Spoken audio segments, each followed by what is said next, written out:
Namvar YouTuber और social media influencer रजब भट्ट की गिरफ्तारी के पीछे की कहानी सामने आ गई।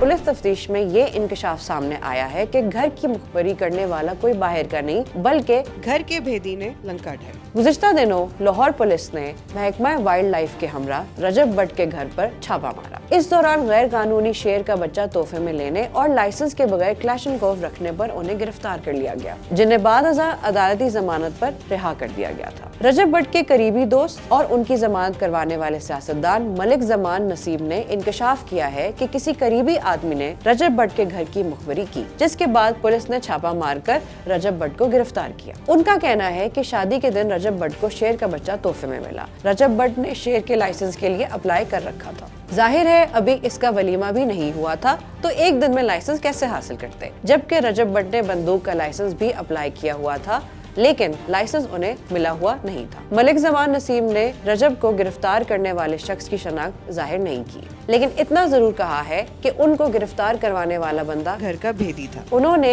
ये भी इंकशाफ किया है कि रजब भट्ट की गिरफ्तारी पर पुलिस पर आला हुकाम से शदीद दबाव था। यही वजह है कि एक दिन में उनकी जमानत मंजूर कर ली गई और वो बाहर आ गए। उन्होंने कहा कि रजब भट्ट के खिलाफ FIR में सादा सी दफात शामिल थी। हमने जमानत अप्लाई की और वो रिहा हो गए। मजीद अपडेट्स के लिए देखते रहिए vnews.pk।